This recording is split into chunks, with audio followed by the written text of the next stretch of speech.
ओम शनिश्चराय नमः। जय माता दी भक्तों, आपका अपने चैनल सोनी वीडियोस पर आपका बहुत बहुत स्वागत है। माता रानी की कृपा आप और आपके पूरे परिवार पर बनी रहे। भक्तों, सनातन धर्म में पेड़ और पौधे का विशेष महत्व माना गया है।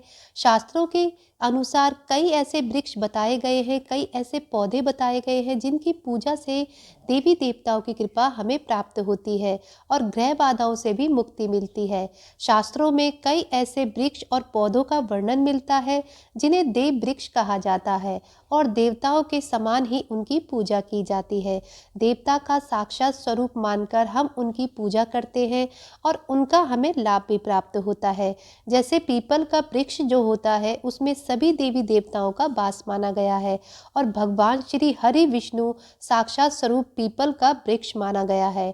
और इसी प्रकार से आंवले के वृक्ष की पूजा या बरगद के वृक्ष की पूजा भी बहुत ही महत्वपूर्ण मानी गई है।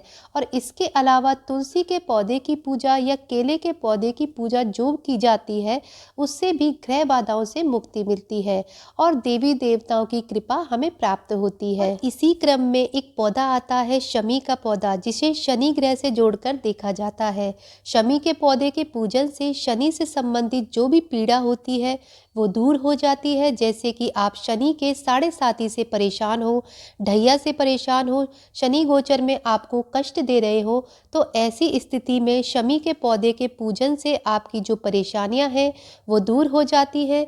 किसी भी प्रकार की समस्या हो आपकी जो कि शनिदेव की वजह से आपके जीवन में बनी हुई है, अगर शमी के पौधे का पूजन करते हैं तो वो समस्त प्रकार की समस्याएं, समस्त प्रकार की परेशानियां दूर हो जाती हैं और शनिदेव की विशेष कृपा आपको प्राप्त होती है। और शनिदेव की कृपा से अपार संपदा की प्राप्ति होती है और सुख समृद्धि की प्राप्ति होती है। तो बहुत महत्वपूर्ण होती है शमी का पौधा। लेकिन ये जानना आवश्यक है कि हमें ये पौधा लगाना कहाँ चाहिए। क्या शमी का पौधा हमें अपने घर में लगा सकते हैं, और अगर लगा सकते हैं तो किस तरफ लगाएं, किस दिशा में लगाएं, जल किस दिन अर्पित करना चाहिए, पूजा किस प्रकार से करनी चाहिए, दीपक किस प्रकार से प्रज्वलित करना चाहिए शमी के पौधे के पास, और शमी का पौधा किस दिन लगाना चाहिए। इस दिन शमी का पौधा लगाने से सर्वत्र विजय का आशीर्वाद हमें प्राप्त होता है। जीवन के हर क्षेत्र में हमें सफलता की प्राप्ति होती है। तो ये संपूर्ण जानकारी शमी के पौधे से संबंधित आपको आज की वीडियो में शेयर करने वाली हूँ, तो वीडियो को पूरा ज़रूर देखिए। और आपको वीडियो अच्छी लगे तो वीडियो को लाइक भी कीजिएगा और अपने दोस्तों के साथ शेयर भी कीजिएगा। तो सबसे पहले बात करते हैं शमी के पौधे के धार्मिक महत्व के बारे में। तो दोस्तों, शमी का पौधे का वर्णन रामायण में भी मिलता है। रामायण के अनुसार भगवान श्री राम ने लंका पर युद्ध से पहले विजय मुहूर्त में हवन किया था, तो शमी के वृक्ष को उसका साक्षी बनाया था। इसलिए विजयदशमी के दिन शमी के वृक्ष का दर्शन करना बहुत ही शुभ माना जाता है। और शमी के वृक्ष का वर्णन महाभारत काल में भी मिलता है।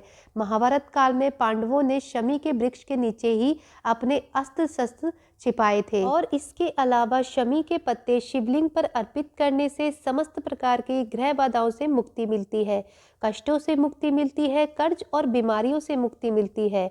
अगर हम शनिवार के दिन या सोमवार के दिन शमी के पत्ते भगवान भोलेनाथ को अर्पित करते हुए ओम नमः शिवाय का जाप करते हैं, तो इतने मात्र से ही समस्त प्रकार की जो परेशानियां जीवन में होती हैं, जो कष्ट और दुख हमारे जीवन में होते हैं, वो दूर हो जाते हैं।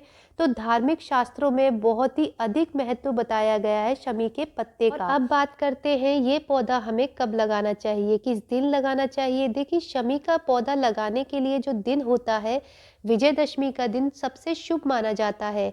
शास्त्रों के अनुसार इस दिन अगर आप शमी का पौधा किसी मंदिर में लगाते हैं तो इससे आपके सभी पाप जो होते हैं वो दूर हो जाते हैं और जीवन के हर क्षेत्र में आपको सफलता की प्राप्ति होती है, अगर आप ये करते हैं तो।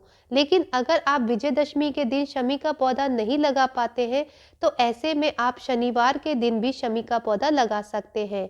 अब बात करें कहाँ लगाना चाहिए, क्या हमें इसे घर में लगा सकते हैं। देखिए, शमी का जो पौधा होता है शनि ग्रह से संबंधित होता है और इस पौधे में कांटे भी होते हैं। कांटों का जो पौधा होता है, जो पौधे कांटेदार होते हैं, इन्हें कभी भी घर में नहीं लगाना चाहिए। ये वास्तु के अनुसार ठीक नहीं होते। इससे घर में बहुत सारी परेशानियां आती हैं।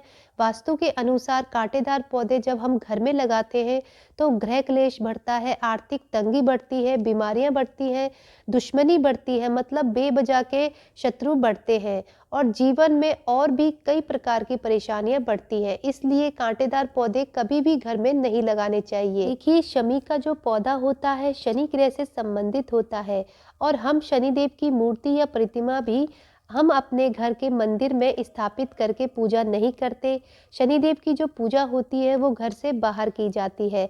जैसे कि शनि की पीड़ा से मुक्ति पाने के लिए या शनि की विशेष कृपा पाने के लिए, शनि को प्रसन्न करने के लिए हम पीपल वृक्ष की पूजा करते हैं और पीपल वृक्ष भी घर में नहीं लगाया जाता है। पीपल का वृक्ष हमेशा घर से बाहर ही होता है और इसीलिए शमी का पौधा भी घर से बाहर ही लगाना चाहिए। बाहर मतलब घर के मुख्य द्वार के पास लगा सकते हैं, क्योंकि ये कांटेदार पौधा होता है और कांटेदार पौधा हमेशा घर के बाहर ही लगाना चाहिए, क्योंकि बहुत सी परेशानी होती है घर में लगाने से, इसलिए मुख्य द्वार पर लगाते हैं। तो शास्त्रों के अनुसार ये भी माना जाता है कि जब हम मुख्य द्वार पर शमी का पौधा लगाते हैं तो उससे स्पर्श करके जो हवा हमारे घर में प्रवेश करती है उससे सुख समृद्धि की प्राप्ति होती है, घर में सकारात्मकता ऊर्जा प्रवेश करती है। तो आप मुख्य द्वार पर लगाएं। और अब बात करते हैं कि शमी के पौधे की पूजा कैसे करनी चाहिए, किस दिन जल अर्पित करना चाहिए। देखिए, शमी के पौधे की प्रतिदिन आप जल अर्पित कर सकते हैं। तो प्रतिदिन सुबह उठकर स्नान इत्यादि करने के बाद शनिदेव के मंत्रों का जप करते हुए शमी के पौधे में जल अर्पित करना चाहिए। और इसके अलावा शनिवार के दिन विशेष रूप से शमी के पौधे की पूजा करनी चाहिए। शमी में जो जल अर्पित किया जाता है उसमें आपको काले तिल अवश्य डालने चाहिए और थोड़ी सी मिश्री, चीनी या गुड़ डाल दीजिए, जिससे जल मीठा हो जाए। मीठा जल अर्पित करने से जीवन में मिठास आती है। आपको शमी के पौधे में जड़ में थोड़ा सा मीठा जल अवश्य अर्पित करना चाहिए काले तिल के साथ। इससे शनि से संबंधित जो भी परेशानियां हैं वो दूर हो जाती है।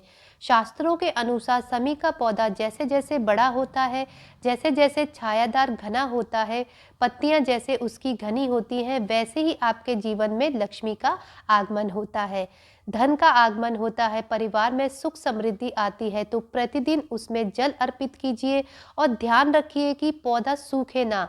अगर पौधा सूखता है तो तुरंत लाकर आप दूसरा पौधा वहां लगा दीजिए। शमी का पौधा सूखना भी अशुभ माना गया है, तो अगर आप शमी का पौधा लगाते हैं तो बहुत सावधान रहें।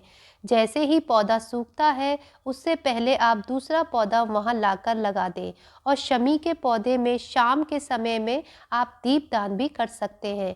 आप चाहे तो प्रतिदिन दीपक प्रज्वलित कर सकते हैं सरसों के तेल का, लेकिन आप प्रतिदिन प्रज्वलित नहीं करते हैं तो ऐसे में आपको शनिवार का विशेष ध्यान रखना है। शनिवार के दिन शाम के समय सरसों के तेल का दीपक प्रज्वलित करना चाहिए। शमी के पौधे के नीचे दीपक प्रज्वलित करते समय आपको दीपक में थोड़ा सा काला तिल जरूर डालना चाहिए। देखिए, अब बात करते हैं कि शमी के पौधे की परिक्रमा कैसे और कितनी करनी चाहिए। शमी के पौधे की परिक्रमा आप चाहे तो 108 बार कर सकते हैं या 7 बार कर सकते हैं या 4 बार भी कर सकते हैं। अपने समय के अनुसार शनिदेव के मंत्र का जप करते हुए, जैसे कि ओम शन शनिश्चराय नमः, इस मंत्र का जप करते हुए आप चाहें तो 7 परिक्रमा कर सकते हैं या फिर 108 भी कर सकते हैं। शास्त्रों के अनुसार शमी के पौधे की परिक्रमा से सभी प्रकार की जो परेशानियां जीवन में होती है, जो हमारे कार्य क्षेत्र में संघर्ष बना होता है, वो दूर हो जाता है। इसलिए शमी के पौधे की पूजा, परिक्रमा और दीपदान बहुत ही विशेष माना गया है शनिदेव की कृपा पाने के लिए। तो अगर आप अपने घर में शमी का पौधा लगाना चाहते हैं तो बिल्कुल लगा सकते हैं। थोड़ी सी सावधानी की ज़रूरत है और उसके रखरखाव की भी बहुत ज़्यादा आवश्यकता होती है। तो इन सभी बातों का आप ध्यान रखिए। तो दोस्तों, अगर आपको मेरी वीडियो हेल्पफुल लगी हो, आपके लिए लाभदायक हो, तो वीडियो को एक लाइक तो ज़रूर कीजिएगा और ज़्यादा से ज़्यादा इस वीडियो को शेयर कीजिएगा।